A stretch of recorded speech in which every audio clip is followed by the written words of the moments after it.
manere ano muzita mambo Jesu. Amen. Vari kufara amen. Tinotenda Mwari nekuda kwenyasha rigaendi perukudzo kune vese vanoremekedzwa vari pano. Baba mandizvidza netimu. Mwari vakuitire nyasha zvikuru, vafundisi, vatungamiriri vese inzwai kugamuchirwa muzita raJesu. Amen. Hama dzangu dzekuno kuEastview Caledonia rigaendi kukwazisei muzita raJesu. Amen. Acts chapter 3 kana tine muverengi mabasa avapostori chapter ya 3 from verse 1 to 7. Acts chapter 3 from verse 1 to 7. Tine muverengi rendiverenge zvangu. Alright, notenda. Regai ndiverenge shoko raMwari kubva kuna Acts chapter 3 from verse 1 up to 7. Now Peter and John went together into the temple at the hour of prayer, being the 9th hour, and a certain man lame from his mother's womb was carried, whom they laid daily at the gate of the temple, which is called Beautiful, to ask for alms from those who entered into the temple, who, seeing Peter and John about to go into the temple, asked for alms. And Peter, fastening his eyes upon him with John, said, "Look at us." He gave heed unto them, expecting to receive something from them. Then Peter said, "Silver and gold I do not have, but such as I have, in the name of Jesus Christ of Nazareth, rise up and walk." And he took him by the right hand, lifted him up. Immediately his feet and ankle bones received strength.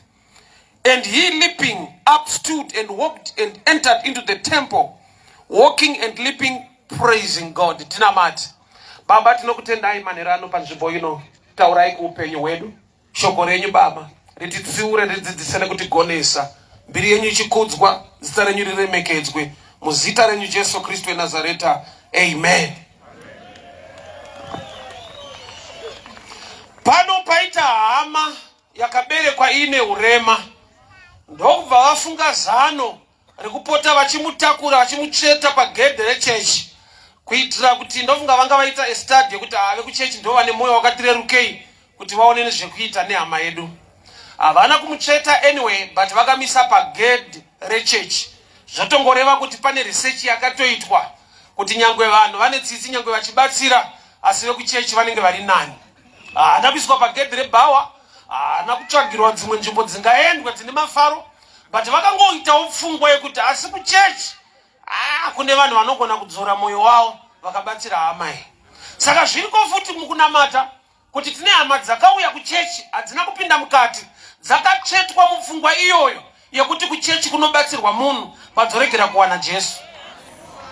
Muchechi muri kuparidzwa Jesu haapindi, asi kuenda kuchechi anoenda ondogarira pagedhi, kuda kuti mupfungwa make akazviudza nehama dzakatoongorora vakaziva kuti anogona kushaya hake Jesu, but mbishana inokanda. Zvorati mweya wake wakatageta the outside, ukaignore the inside change. Church aida, but chaaidira ndechekuti awanoka chikamu kemari zvishoma kekunuchovheka kumba. Jesu ari kuparidzwa muchechi haanei naye. Saka ndine dambudziko nehamawo zvakare. Ko hama kana matakura hama muchienda kuchechi, ko munoisiya pagedhi mopinda mukati? Sei musina moyo unorwadzirwa hama yenyu kuti dai yapinda muchechi yanzwawo Jesu ari kushumirwawo? Saka dzimwe nguva unogona kutakurwa nevanhu upenyu hunodaro, vanokutsveta pakotatu havakusvitse mukati muna o'clock wacho. Unongosiya uri pa5 to pa10 to. Relationship inodaro, munoenda kwese, munoita sleep over, munoenda kuDubai, munoenda kunogocha, pakotatu hapasi pamarriage, pakotatu. Zvogoperera pakotatu chete. Wakundinzwa manje, wakundinzwa. Iyi ndeyako iyi. Izvezvi mangwana kune kuri kuendwa, kwete kwatete, uri kuendeswa kukotatu.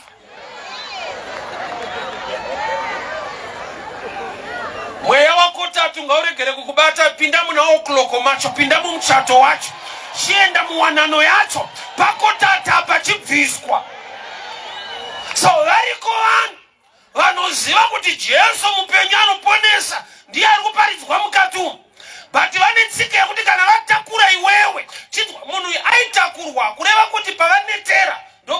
kumira. Haana choice yekuti dai mandisvitsa pakati. Unongosvitswa panetera hama dzakakutakura. Upenyu ukauisa maoko evanhu vanoneta.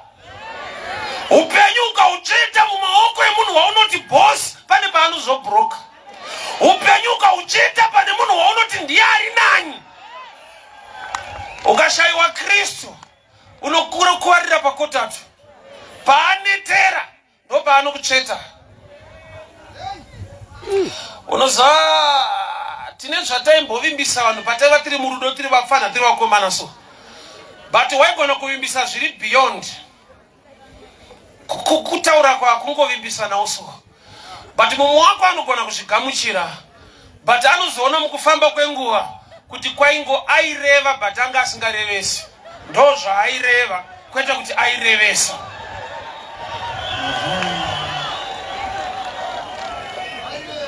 I'll die for you. Kureva kusikurevesa. Ndofira iwewe ini uneshuwa iwe.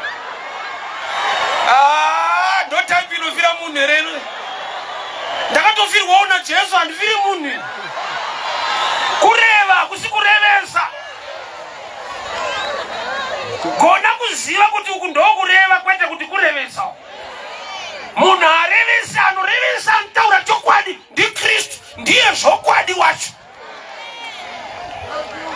So hama dziri kutakura munhu kuchechi ndokuri kuendwa but mukati hapindi.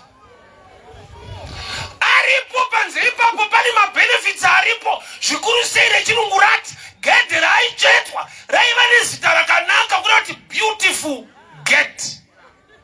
Ivo mazwe kuti beautiful akuwadza vazhinji. Kune zvakanaka zviri kuabhusa nekuabhuswa. Rekani kutsanangurire musha. Pataiva kunyika nepfambi kana uchitosarudza pfambi unotoda yakanaka kwete yekurorai. Wakutotambisa panotodiwa yakanaka futi. Satani ari rafuka ukatoshata wanyura ndikuti kutaurira ka. Kubawa. Wakati shate yauiti mari. Kuri kushandiswa vakanaka mweya wacho uriko. Vanotosarudza vangotori vanotosarudza. Panoti beautiful up ndo paaigara but life yako ikaitarisa ndeyekutakurwa. Kureva kuti hapana chaari kuwana munzvimbo yakanaka kudaro. Indaifunza kuti nzvimbo ikanaka vari panzvimbo zvinonakawo. Kusvika ndazonzwa prayer request yakabva kuUK. Iye ari kuomerwa ari ikoko kwatida kutoendawo. Aizve pfungwa yedu kana tiri kunoti zviri right ikoko. Nokuti kune ngazi takangoti UK, South Africa, London, Bururu, beautiful gate. Vanogona kugara tsano vari kuchona nedambudziko. But nzvimbo yavanogara ine zita rekuti beautiful. Namwe paLondon haina kumira musha ine chirungu mukati.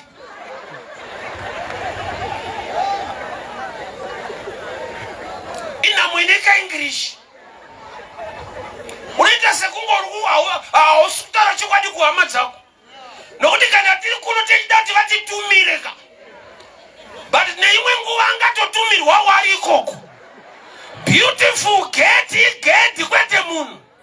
Tsano magara pakanaka but zvenyasati zvanaka. Tine vanhu vatinogona kuyemura nyangwe muwanano. Kuti iva zvavo vari muwanano. Nokuti wanano chinhu chakanaka. But vari muwanano vacho zviri kunaka here? Imwe nyaya.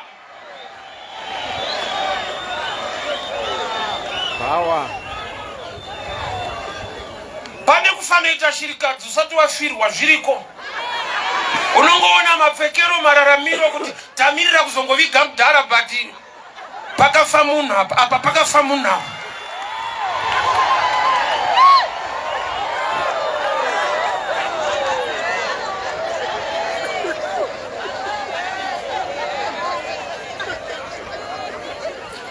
Muchato unogona kudadisa.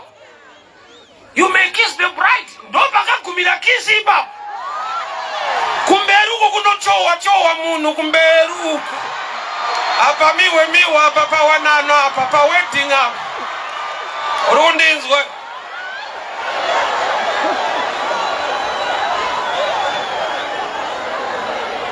timu riri kurohwa rakambokiswa vakambowana chinhu chinonzi beautiful, but beauty pavari haisisipo, nokuti Jesu akashayikwa. Mukagara pa beautiful gate, mukasapinda mukati muna Kristu, beauty yami benefite.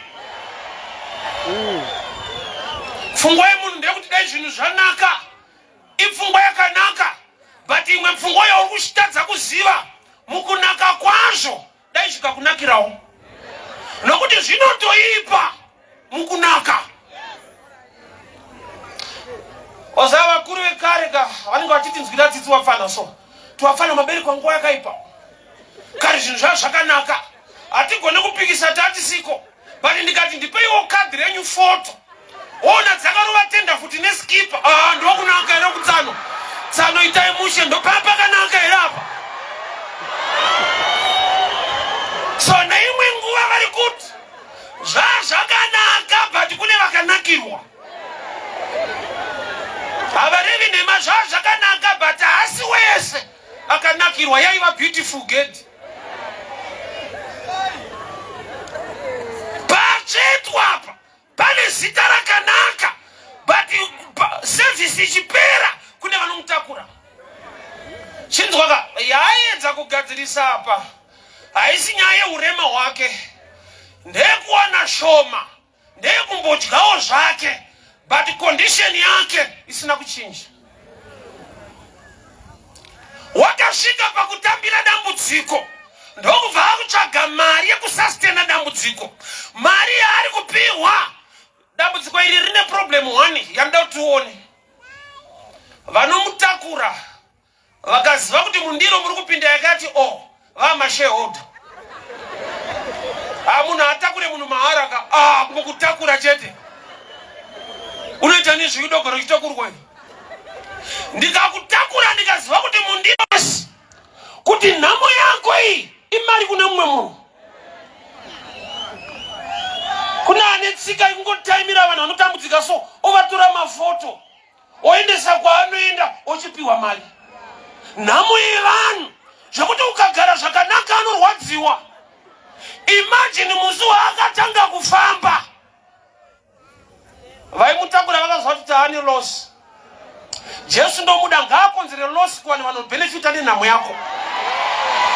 Vanhu vanofarira nhamo yako Jesu ngaadhile navo. Every day aitakurwa mari ichigadzikwa, but airamba ari chirema. Nyangwe ikawanda zvakadii mundiro, kune vaikamurawo shoma yekuti tisiri kukutakura bhururu. Vaitadza kupinda naye mukati, vaimucheta pageti. Sanzi nerimwe zuva Peter naJohani ndokubva vauya.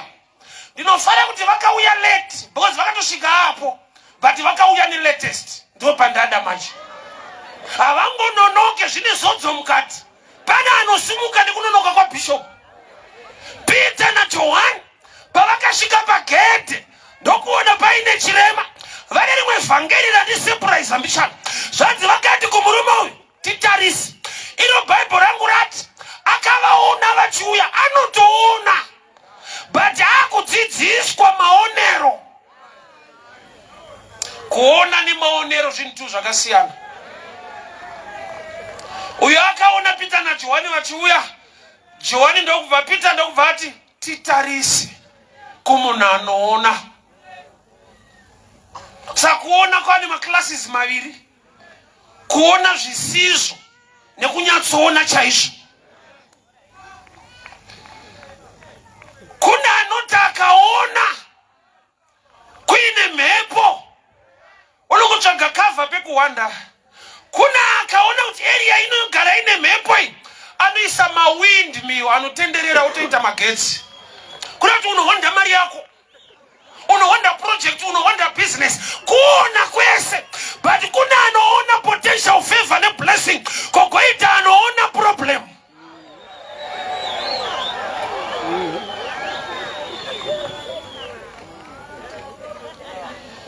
Zvongoa une maonero asiwo, unoza kunonzi kungezi platinum. Yanga imbenge iri misha kare kusati kwakuitwa zveplatinum. Kurati vanhu vaita zvembambaira, vaita zvemadhumbe, muplatinum imo. Havana kuona zvakadzika zvokuti vanogona kuona chinhu chine mari chinounza revenue kunyika. Kune vakaita mbambaira paplatinum. Nyika iri imwe chete, vanhu vamwe chete, but kuna akapiwa mwemwe maonero ekuti sudurukai chitori platinum. Imo muchiita mbambaira imo. Pamwe paunoti Mwari tirangarirei, takatorangarirwa kudhara. Tipei mamwe maonero angachinje upenyu hwedu. Nokuti takatogara pazviri, but tine kuona kudiki pamusoro pezviripo.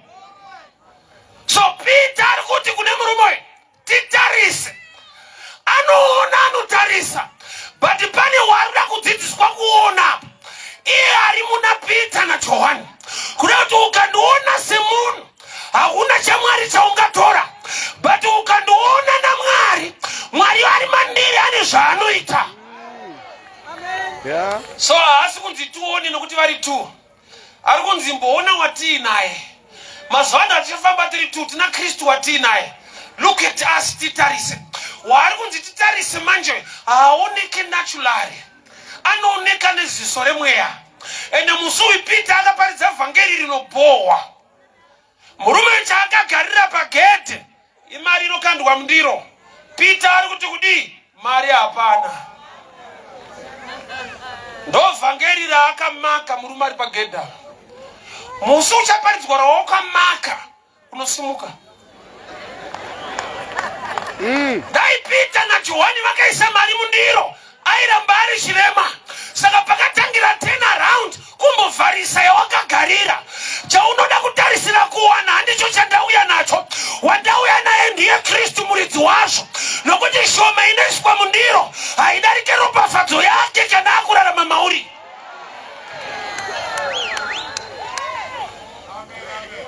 Pane mari ari kuda kuti ikandwe mundiro. Saka Peter ati mari hapana. Ndofunga asati aitirwa munana wake akati unzwa kuti vanhu ava havana mata. Vamwe vane mwoyo wakanaka vakanda mari, but haatori mabhishopu akuvharisa program yangu panapa. Silver and gold hapana. Musi waari kufanirwa kusimuka, panofanirwa kumbovhariswa vhangeri raakajaira. Tinaro ratakajaira rinoti rikataurwa ndo patinonzwa kuti yes I receive. Wandinoda kuti ugamuchire. Haasi popular zvekudaro, but unokireta upenyu newe neukama. Okuudzira zvinhu zvaunonzi gamuchira usati wanaye. Nokuti kana wanaye zvasiyana nekuva nazvo usina iye. And I'll explain the difference. Paipiwa mari asina Jesu airamba ari chirema. Paakawana Jesu ukava nemari yacho naJesu unorongeka. Iwo sotomboona balance ane mari yaunodemba kuti daita zvakati, but akaibata unomunzwira tsitsi kwete kumufarira. Kuna munhu wokuti akaita mari tinonzwa tsitsi, bozi kwaanoenda kwacho zvaanonoita zvacho anotorwara. Akatoita mari anotorwara cheta, harike kusarwara uku kuishayo. Ukaibata mari usina Kristu unonotsvaga, unoitira chirwere chekuhodha. Anonoziva kuti kune zvimwe zvivi zvinoitwa nokuti waane mari yekuzviita. Hauda kukecha unayo here mari yacho. Kumwe kusarwara ukubroka. Ukanyatsoibata zvakanaka unorwara. Ukashaiwa Jesu, mari yacho ikaiswa mundiro, unoramba wakadaro.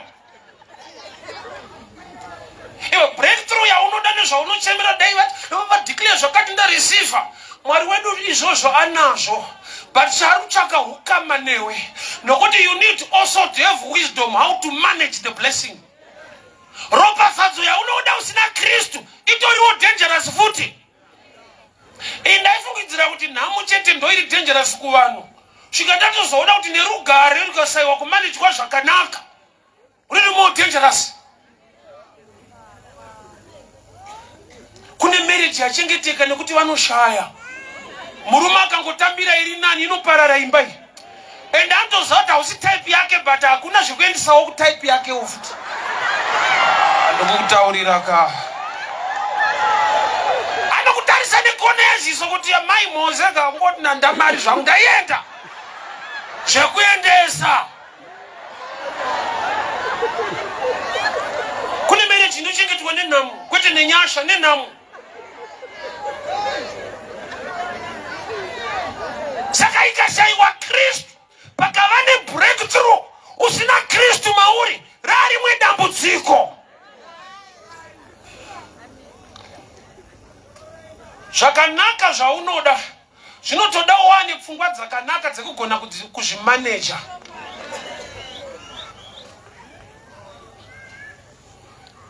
It's like inini zvemadzimai andite ropafadzwa nemotikari uone izvezvi hausi kuvatakura uda kuvabereka.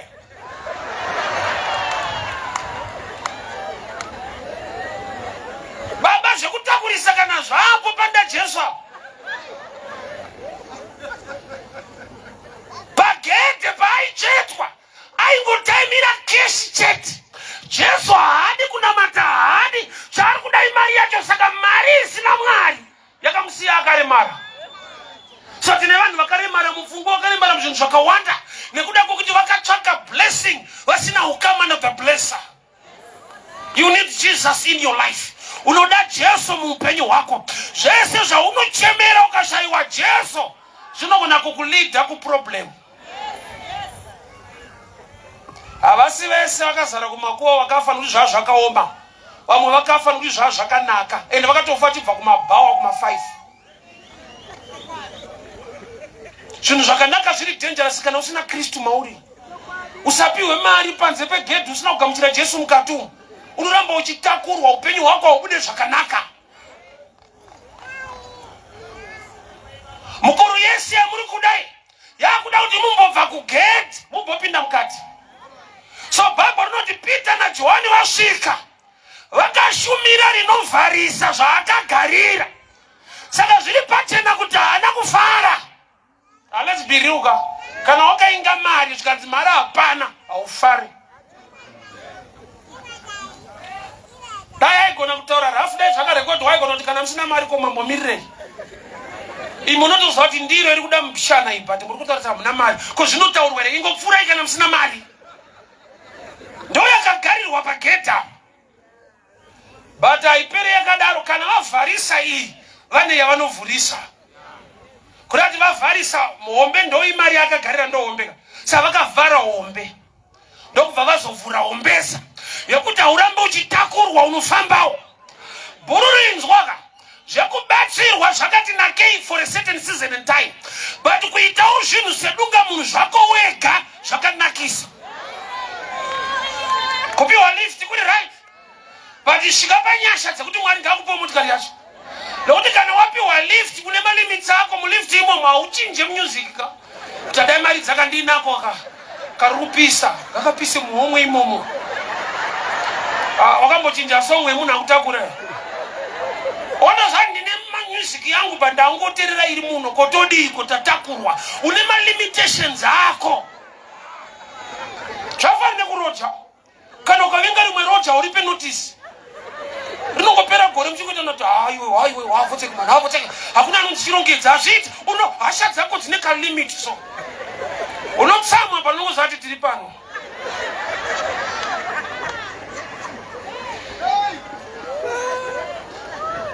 Peter na Johani vhangeri ravatanga naro harinakidzi nokuti rakagarirwa pano ndere mari. Saka kana mari yanzi haipo handina kunzwa murume achifara. Handina kunzwa achiti thank you I receive God bless you. Anozvati ava ndo vanhu vasinganamate manje. Unoziva kana tambovharisa rese tada kutaura Kristu tete sekunga zvitora zvipenyu. Nokuti une target, une chawakatomirira nekutarisira. But rega unzwe bhururu. Iwa anogamuchira wacho manje ndiye soko parinoti sirivha nendarama nezvaJehovha. Kurati yawaitopiwa nevanhu ine muridzi. Ende muridzi havasi vanhu ndi Jesu. Kurati waitopiwa shoma nokuti zvazvina Jesu mukati. Zvese zvaunoitirwa nevanhu vanokuitira according to their own capacity. And people are limited. Asi kana ari Mwari Kanari Jehovah. Adari se mwaka kana season.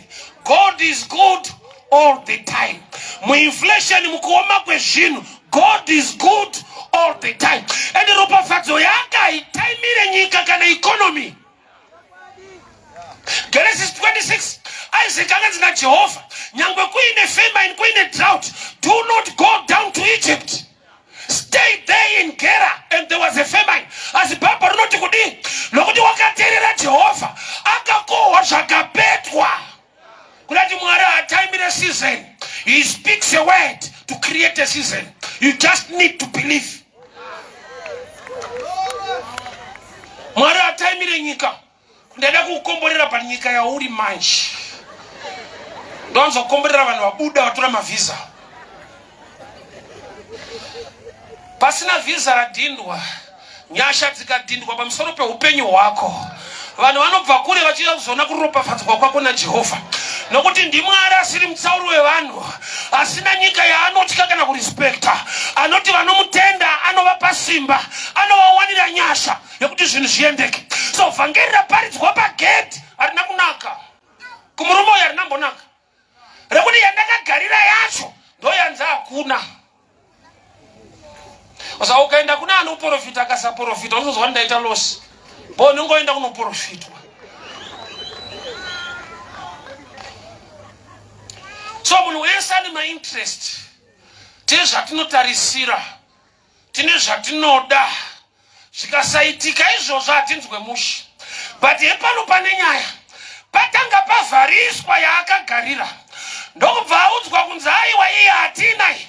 But azvinoti kana tisina iyi nyaya yacho yapera. He was expecting to receive something. Uyu ndokubva anzi you are going to receive someone in the name of Jesus. Shashai haigare muchechi kandepanzi. Ukareverenga zvakanaka rati. Paakanzi in the name of Jesus rise up and walk. Haana kusimuka. Kusvika taenda pa verse 7 pati. Peter akatambanudza ruoko rwerudyi. Ndokubva amusimudza. Kurati akatosimudzwa na Peter. Ndokuti panzi simuka nezita raJesu. Jesu hamuzivi, hamuziva mari chete. Tine munhu wekuti raKristu harizive. Anokuzoti I receive my money, I receive my house, I receive my car. Vakurinzwai. Motikari yacho isina mwari mukati. Inotakura magirlfriend kudarika vana vako. Hausati wanayo saka uchita nharoka. So far une baskoro but une smora usaone kuti ipromise. Ma highlights haya. Ndio inonzi sample ye life. Kuti pashoma iyo ya usikubatika.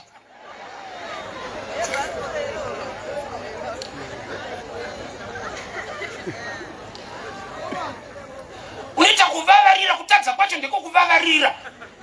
Kana riri doro ndiri kutosirwa kutengerwa kutadza kwacho kuteta kuvavarira hauzvikwanisi. Osa ndaiti kuna vamwe vanhu vaifanira kutenduka zviri easy. Bozi kwa Satani kwacho kwakatongooma futi.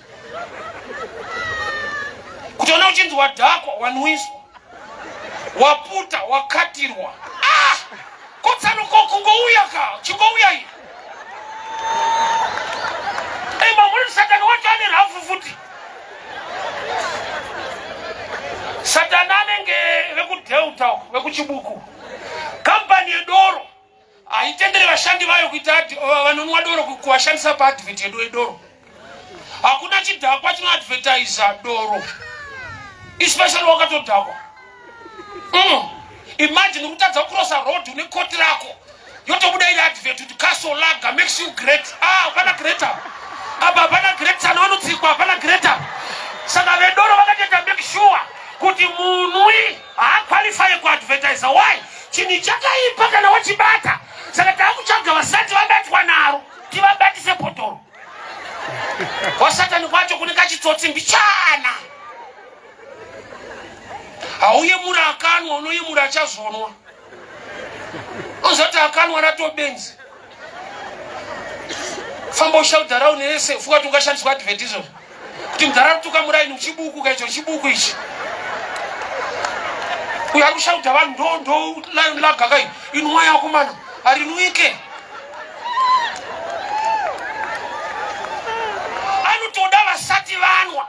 Wozondo zato ukazorinwa atiwirirani. Kwa Satani kwacho kunika rafu manje. Ko kungouya zvako.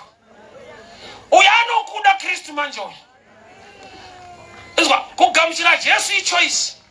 Kubatwa nemweya china ingori rafu, it's by ginya.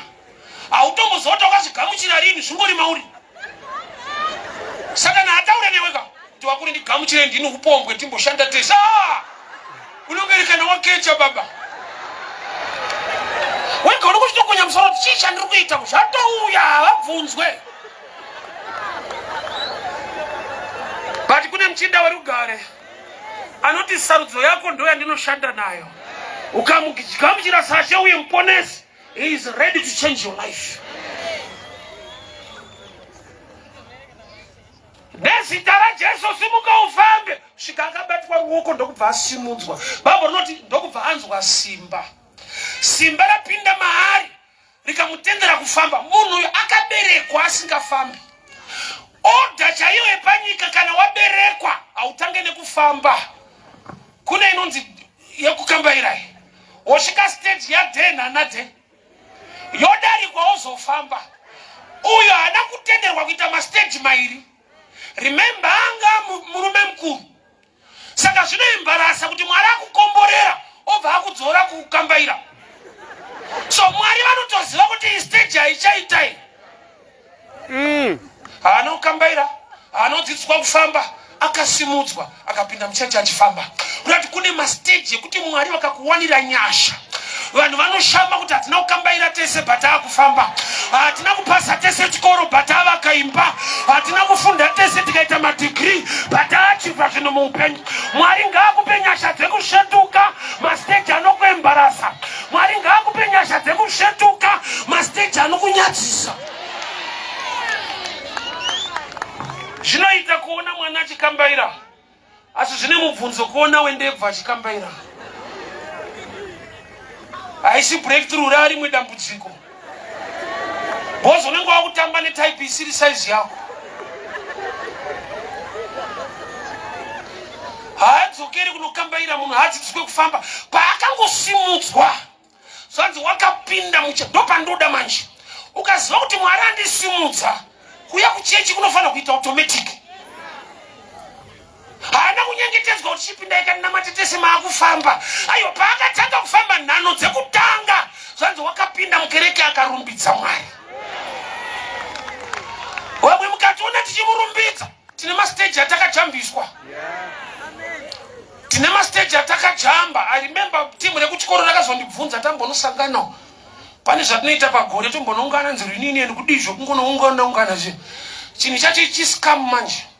Zvekuti anziri nini yekuchikoro chiscam kuda kuonana kuti waapapi.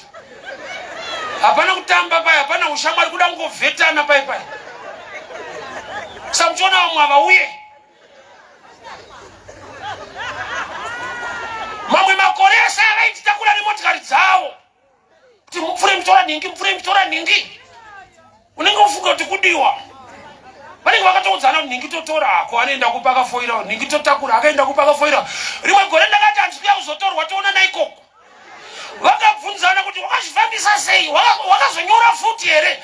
Ndikati handakunyora futi. Kune rakanyorwa kudhara anosimudza marombe. Anosimudza marombe. Saka ndiye andisimudza ndauyawo. Ndajamba stage yamaitarisira yekuramba ndichitakurwa. Next year ndipe honesty yekutakura. Chinhu ichi chinokujambisa imwe stage zo. Kuna akambonditi zvaBhaibheri zvakuita uchadya Bhaibheri ishuwa ndiri kudya. Havaitoprofita wendaiti kuchinya kai. Aiwa kona ndakadai ndadya wena.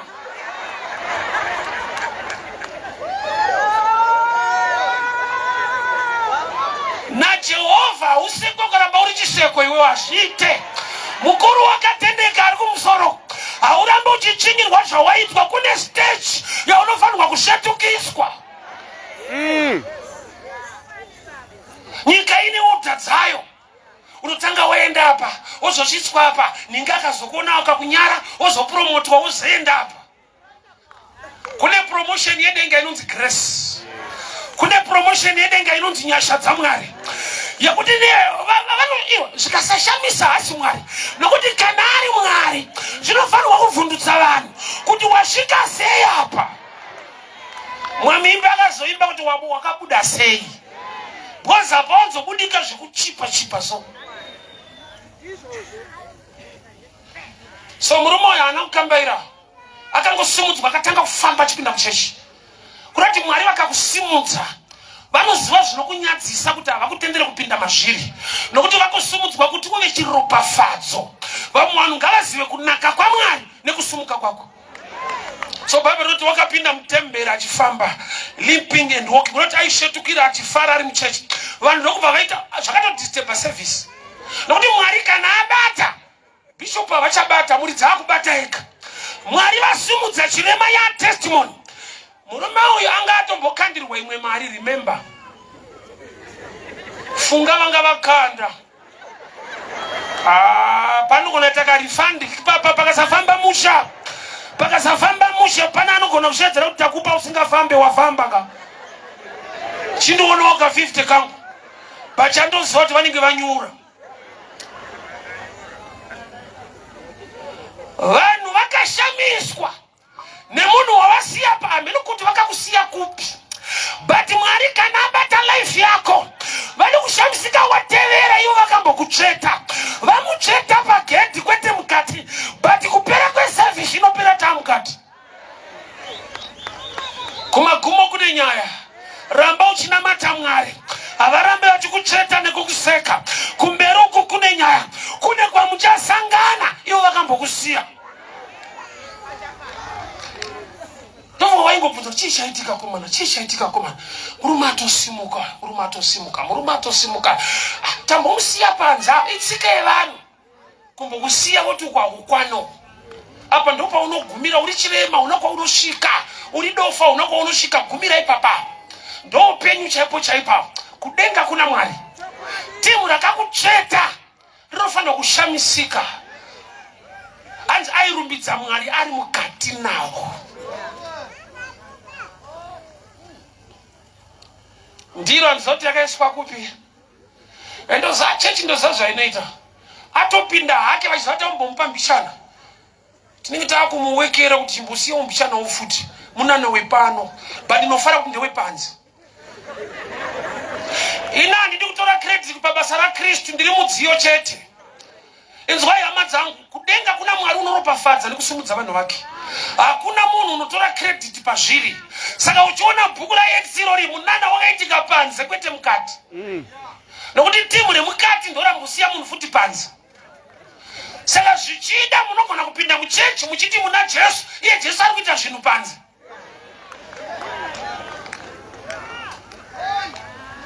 Pane paakuitwa zvinhu panze kwete mukati. Mukati muri kuimbwa, mukati muri kutambwa. Badi panze apa pane munana uripo. So munana wangu wakasara panze ukatevera mukati. Chechi ndinzwe mweya wokutsvetwa uriko but ukaziva kwekutarisa unogona kutsvetwa nevanhu vane matitles vaunotrasta nekutarisira. Iwe kana baba vachicheta vana kusvika vasungwa neissue yemaintenance. Maintenance kusungirwa vako kakwete vegovernment vako hazvifaniri kushamisa here izvozvo kuti cheni dzaiswa baba vachitosungwa kutadza kuchengeta vana vavo kwete venyika vavo. Ukaona munhu atoiswa cheni dzichengeta wako zvaifanira kuita obvious. Munhu anogona kurasa vake. Ndewedu anomira nesu ndewedu anomira nesu. Munhu ari palevel yekutorasa nevana vake wozembera ipapa. Osa kune nyaya dziri so strange dzatinonzwa munyuzo. Kuna amai vakauraya vana vavo vakanwa poison vauraya vana vavo vake vekubereka vaakarwadzirwa 9 months akaenda kuleba anouraya kuzoti iwewe Cosmas unofira mare.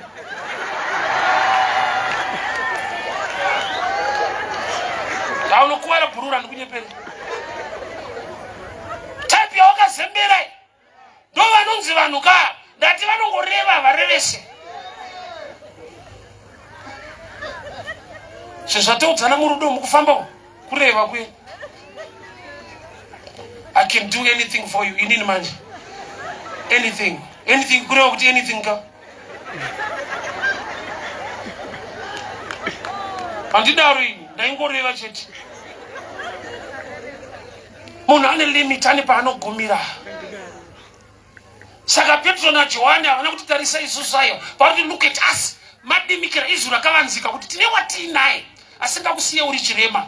Isu tinogona kukupa mari sevanhu, but tikakupa Mwari, muridzi wemari, haurambe uchitakurwa.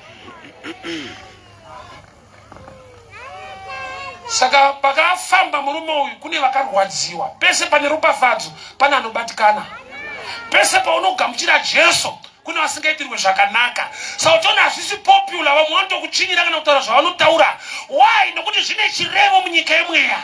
Zvine turn around kulife yako. Kana ng'anga yaimba nekuti uchauya ikoko ukagamuchira Jesu, inorwadziwa nazvo.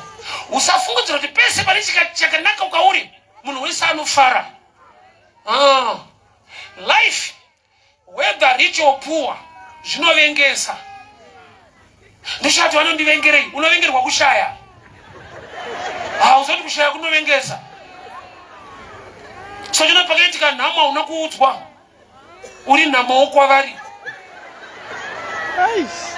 Vanozva kuti mukamuudza manje yekuenda naye neyekuzodzokesa. Aya tomudza tadzoka. Ndishati vanondivengerei? Nhamo inovengesa. Rugare futi runovengesa. Kungosarudza saidi rekuvengerwa. Chete ndo life. Tsvaga saidi rekuti peta kuvengerwa ndiruku. Kwese kunovengesa. Ukarorwa uchishainira nevarume vavo, uchishainira ukasarorwawo futi anokutorera varume vedu. Vana havapoi here vana.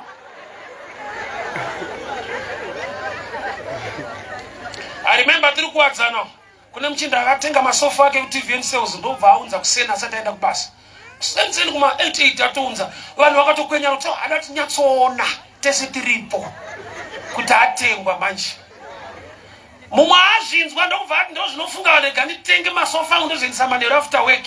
Paakaya nawo kuma 6 manheru zvekubai zvanofira mujera. Saka masofa anouya nguvai. Aiwa masofa anoenda nguvai kumba. Unofa chigara pachidhina kana zvekutamba nemunhu. Hakuna best time.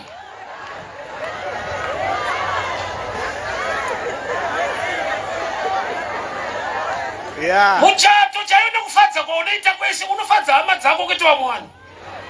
Nokuti machata white wedding yenzvinhu zvakarongeka mushi kuonererwa kuwesta mari. Kuti samunhu wako mhepo idzi. Samunhu anouya sei?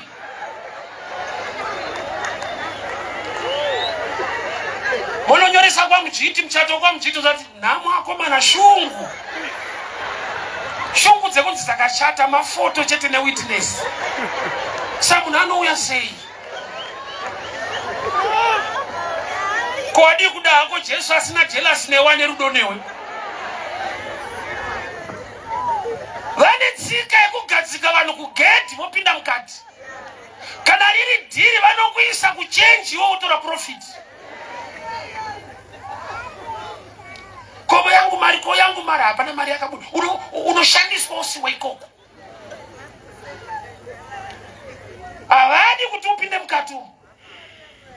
Mwana na mungopindwa unotambira kulove yepanze. Madam wangu was right. Saka ndifarira iwewe. Iwe iya chitomboti madam wangu. Iwe ndo usinganzwa iwe. Havasi right but arutoti madam wangu. Havasi right, I love you. Tsano inzwa iwe ka statement iyi. Munhu ana madam wake uyu mani. Ndo uchingochetwa ugeti iwe.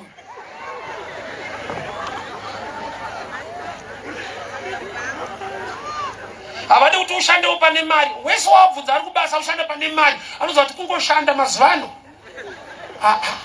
Kana sina mari buda ikabasa racho. Kwakungoshanda hazvibhadhari. Kokusiya sei vasiri kusiya iripo. Itsika yekukucheta banza. Saka uchiona pa every company vanonyora pa gate no job. Azira kuti amuna basa. Dongolera muno job, mune job, muna unakushanda. Badango kucheta panze papa. Sika yao. Batari po ndinoziva. Anoita kuti upinde mukati. Shasha ina kupinda mukati yakatakurwa. Payakagamuchira Jesu yakapiwa usimba rekufamba ikatenderwa kupinda mumapinda vamwe handizoti vakapinda pai pavakakusiya zvichida mumabhizinesi chida ndepai chandinoziva ukagamuchira Jesu tapinda naJesu wanikwa uri mukati.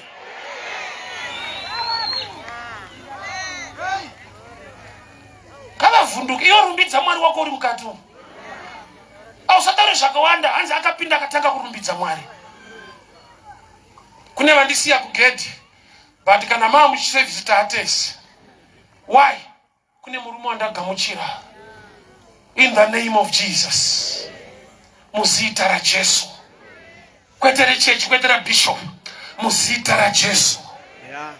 Ndora kamutendera kuti awanikwa. Pantombo vetu wa munhu angatauri zvinero.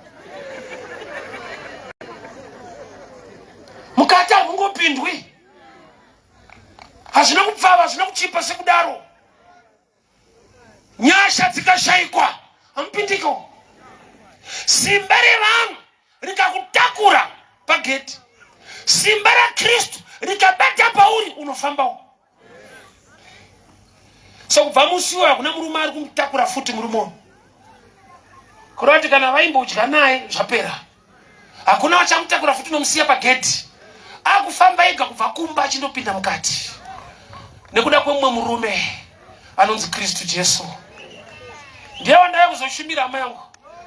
Ndati ama living testimony yemurume iyeyo. Kune kwatatiri. Kokuti vakomana pavakandoona ndaa mukati vakaita mibvunzo yakawanda nokuti hazvisinyori kuwanikwa mukati usina zvikwanisiro ende vachizoti tisu taifanirwa kukusvitsa kana tisina kukusvitsa upapinde ndokubva ndapinda ivo vasipo. Ausada muzoona chiti haisi kana tisipo chacha tikasamira newa kuna kwaunosvika. Vari kuseka. Kudenga kuna Mwari. Mwari akatobati kuna Abraham chibva kuhama dzako ndada kudemonstrata rimwe simba rangu. Nekuti ndikakupromota uri pahama tsano vanongonaisa credit yekuti handitsano taizodiko takazovakweretesa project. Ibva ikoko kuhama dzako uende kwandichakuratidza ndichakuropafadza ndikakuita munhu mukuru. Kudenga kuna Mwari wokuti hama dzakucheta.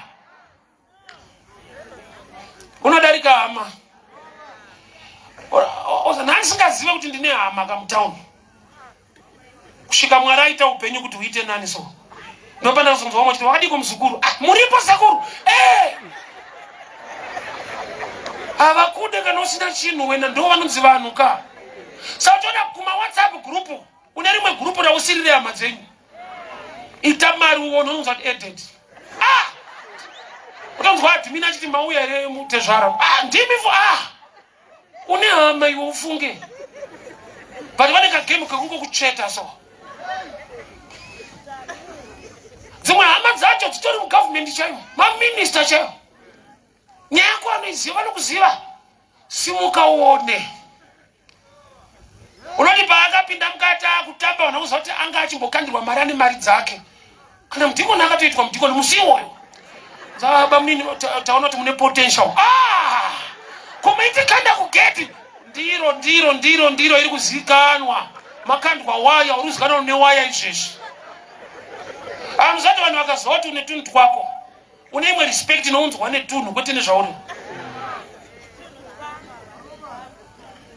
Osawa munhu watinoti bosi so. Unoti nyaya yemari haisi bosi mani. Hakuna bosi wakadai but ungotani tunhu twake. Akapinda kwete kutakurwa. Achifamba. Sei afamba ane simba rapinda mari. Kristu isimba. Akapinda muwanano yako mubusiness rako. Vanhu pavaiti chakujega tikasakujega una kwa unoenda. Vasipo. Ngavanzwe uchitaura kuti kuna Mwari wakandirangarira. Hallelujah. Tarisiro yako wakaisa pavanhu. Because I've got a cousin in the UK.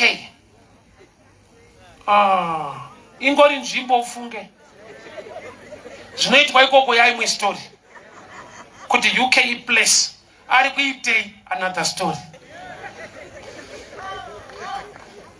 Zvimwe zvinhu zvatinoyemura ndana beautiful gate makadiko maisibanda yena sibanda wacho azvonani usainye kuti hakuudzei manje.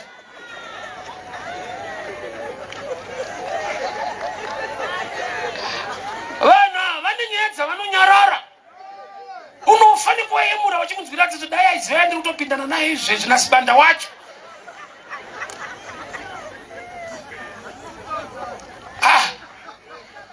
Munhu anogona kuita basa ramarriage counselor ibasa kwete kuti yake marriage iri right ndo basa rake. Even akatorohwa nezuro anouya kubasa zvokuti paunoripota yako kuti ndakanzipfutseka noti ugere iwe hakuti achiri nanu isomuti akutorohwa kubasa.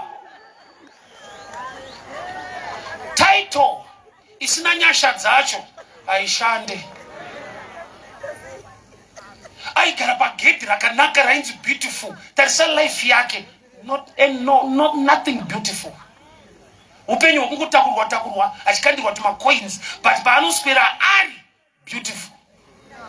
Mota inomutakura Range Rover yomusiya kubus stop ochekerera nemumukoto achienda mu one room. Indaitira kutakura Range Rover unozouya nayo kai anokucheta futi.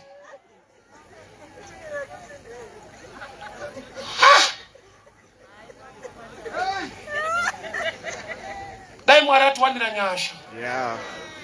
Iyi game yekuchetwa uchitakurwa iyi ochetwa pakanzi beautiful zvoyemurwa nevazhinji but wega unotoziva kuti ndakatorema upenyu wangu wanomira mushi but pandiri pakati nakei.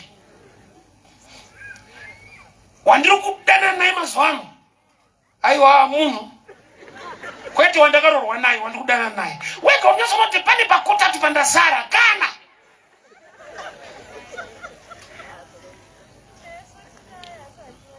dai Mwari atiwanira nyasha. Iwe mazuva ndikukudza unaudzwa every day one and only iyane mukadzi hasaunzwe English kana achiti one anofanira kunge kusina munhu mazwe ekukusiyai pagedhi panosara pari beautiful hakusiye zvichirwadzayo unomarinetwa nerudo marinetwa mushemushe so zoti mafriends ako achikutarisa noti zvake banda ako akwenya mafriends ayo makafanana iko tatu.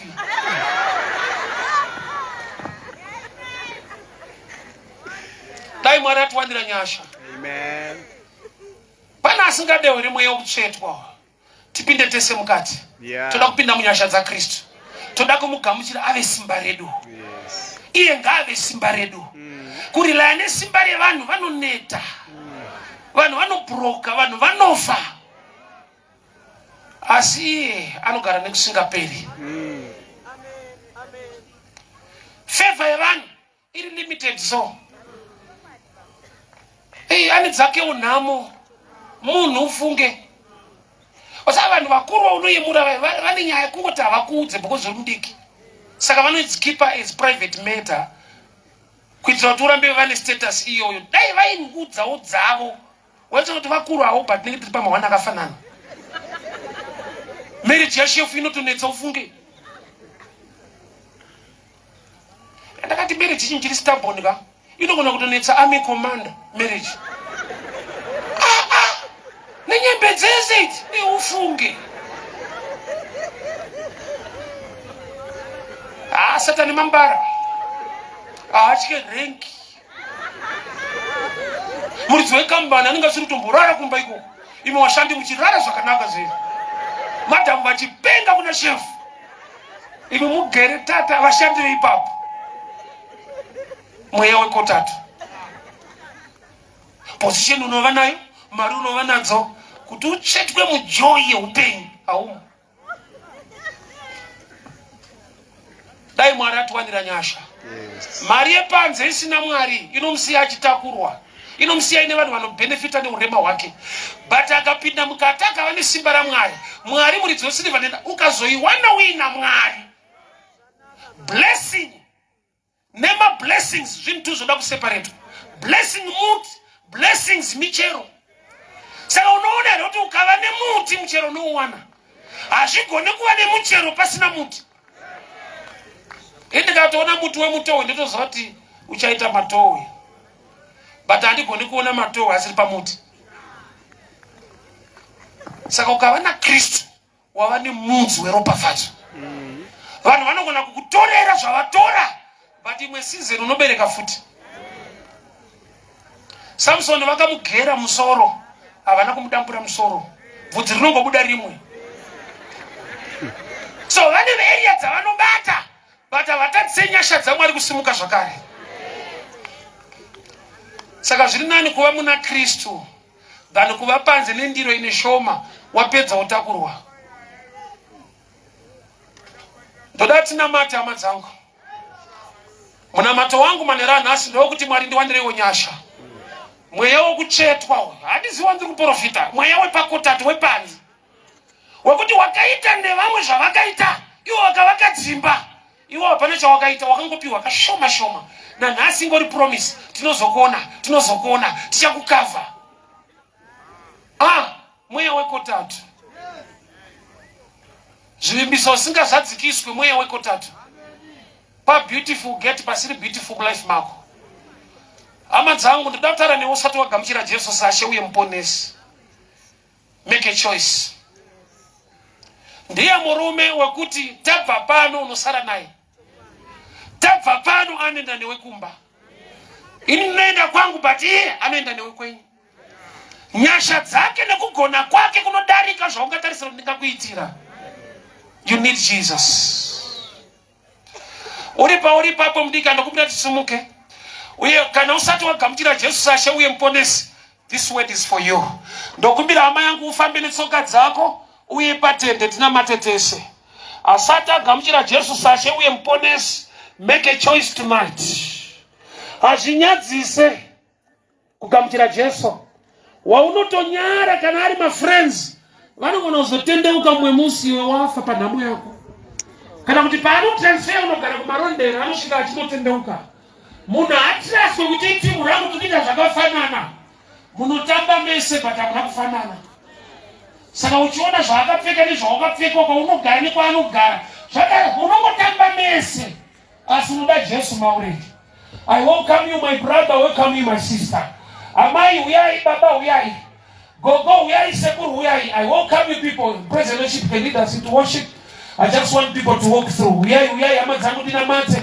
Uyai tinamate mudika. Ndandiriko ikoko, nandiriko. Ini ndiri living testimony ikoko. Taigara kumabawa. Taingatiriko, taita zvikuitwa ikoko. Kusvika Jesu andiwanira nyasha. Fodya mbanje taita zvese zviriko. Ufunge hazvina maturo. I'm a living testimony yekuti dai asiri Jesu ndichiri kutakurwa nevamwe. Life yekubatsirwa yakanaka. Iva naJesu anokubatsira kuti uite zvoupenyu hwako. Usavimba nehama, vimba nemurume wandiri kushumira. Ngatombere maoko hama dzedu tichiuya. We thank God, we thank God, we thank God. Tinotenda Mwari nehama, tinotenda Mwari nehama. Father mudikani, we wait for you. Father mudikani, we are waiting for you. Father mudikani, we are waiting for you. Iwewe takakumirira. Shoko rinoti mumwe chete akatendeuka, denga rinopembera. We want to join the heavenlies tonight by celebrating nekuda kwehama dziri kuuya pano. Famba mudikani, famba mudikani, famba mudikani. No matter the age, nevadiki uyai hazvina basa. Age yokura uri muna Kristu, chikuru ngaakure mauri achikura newe. Iwe unoziziva zviri mumwoyo mako, uya uponese, uya uponese. Iwe unoziziva zviri mumwoyo mako, uya uponese, uya uponese. Iwe unoziziva zviri mumwoyo mako, uya uponese, uya uponese. Uya uponese, uya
Natoka kunase natoka kama nutaimamo natoka kunase natoka kama nutaimamo natoka. Tinotenda Mwari ni amadzipano ndokumbira kusumudze maoko Ndati muite muna matoi kushure kwemazwi angu muchitedzera mazwi angu tinamate pamwe chete. Itai Ishe Jesu pindai moyo mangu. Ndinokugamuchirai kuti vaishe uye muponesi waupenyu wangu. Ndidzimei mubhuku rerufu mundinyore mubhuku reupenyu. Kudzamara mukudzoka kwenyu famba ineni Kristu. Ndakutendai Mwari wangu nokundiita chisikwa chitsva. Ndakugamuchirai Ishe wangu mutungamirire upenyu hwangu muzita renyu Jesu, amen. Tinotenda mirai tinamate nemi. We need to lay hands upon you tinamate nemi. Ndofunga vachazofamba vachienda kutendero. After takunamatira ina mutende vanonyora zita rako tichakupa maBibles muchabhabhatidzwa tichafamba nemi sehama tichigone kukura muna Kristu. Thank you so much. Regai tinamate. See?